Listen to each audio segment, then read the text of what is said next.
السلام علیکم ورحمۃ اللہ وبرکاتہ۔ سامعین، ناظرین، آج کل ایک بڑا مسئلہ بنا ہوا ہے، بچے بھی، بوڑھے بھی اور جوان بھی۔ بوڑھے پھر گزارا کرتے ہیں اور جوان وہ کرسیوں میں بیٹھ کر نماز پڑھ رہے ہیں، رکوع بیچارے سیدھا نہیں کر سکتے، سجدے میں نہیں جا سکتے اور چل پھر بھی نہیں سکتے۔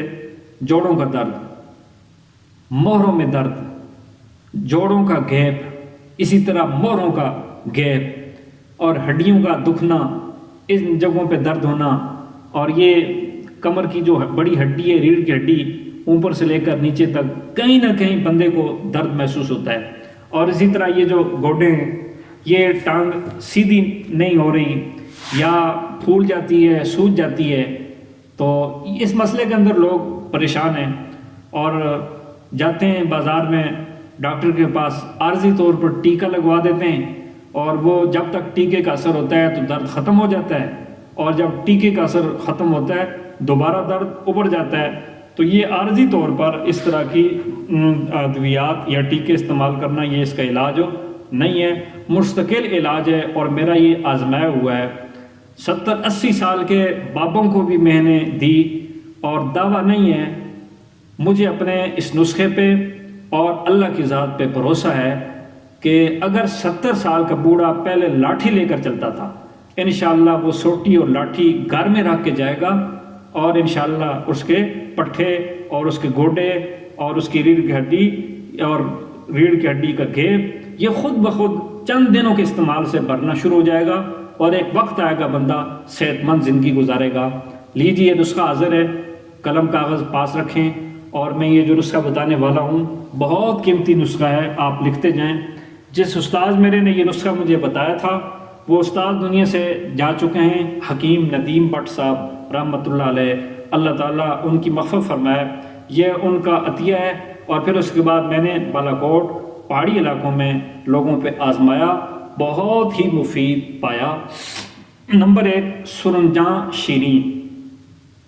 سرنجاں شیریں، یہ آپ لے لیں جی 50 گرام۔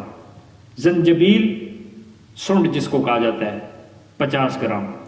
سنبلو زرد، ایک ہوتا ہے سنبلو سیاہ اور دوسرا ہوتا ہے سنبلو زرد، یہ بھی لے لیں 50 گرام۔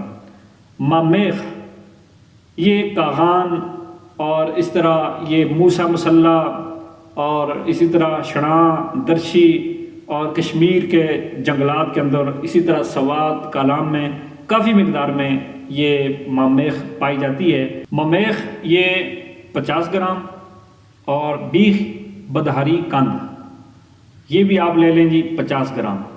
اسگن ناگوری، یہ ہمارے پنجاب میں بھی بہت زیادہ مقدار میں پائی جاتی ہے، اور آج کل اس کا پودا عام ہر جگہ نظر آتا ہے۔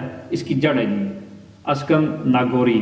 ناگور کی ذرا زیادہ اچھی ہوتی ہے، پنسار والوں کو کہیں ناگور والی دیں تو وہ بھی دے دیتے ہیں، ورنہ جہاں کی بھی ملے آپ استعمال کر سکتے ہیں۔ Skin Nagori 50 gram. کچلا مدبر، کچلا یہ مدبر کیا ہوا پنسار سے آپ کو مل جائے گا، اچھے پنسار سے، یہ آپ نے لینا ہے صرف 12 ماشا۔ اور کشتہ 12 سنگا، یہ بھی آپ نے لینا ہے صرف 12 ماشا۔ اور سلاجید کسی اعتماد والے بندے سے منگوانی ہے، اس میں آپ نے سلاجید بھی ڈالنی ہے صرف 12 گرام، اس سے زائد نہیں ڈالنی، سلاجید صرف 12 گرام۔ دوبارہ نسخہ سن لیں، سرنجاں شیریں 50 گرام، زنجبیل 50 گرام، سنبلو زرد 50 گرام، ممیخ 50 گرام، بیخ بداری کند یہ بھی 50 گرام، اسگن ناگوری 50 گرام، کچلا مدبر 12 گرام ماشا، اور کشتہ 12 سنگا یہ بھی آ گیا 12 ماشا، اور سلاجید یہ صرف آپ نے لینی ہے 12 یا 15 گرام، اس سے زائد نہ ہو۔ کوٹ کر صفوف بنا لیں، اور چھوٹے کیپسول، چھوٹے سائز کے جو کیپسول ہیں ان میں بھر لیں، دودھ کے ساتھ صبح و شام استعمال کریں۔ انشاءاللہ آپ کے جوڑوں کا درد اور گھٹنوں کا درد اور گوڈوں کا درد اور یہ ریڑھ کی ہڈی کا درد، پٹھوں کا کھچاؤ، عام جسمانی تھکاوٹ، انشاءاللہ اس نسخے کے ساتھ ختم ہو جائے گا۔ دعا استعمال کریں اور مجھے دعاؤں میں یاد رکھیں۔ السلام علیکم۔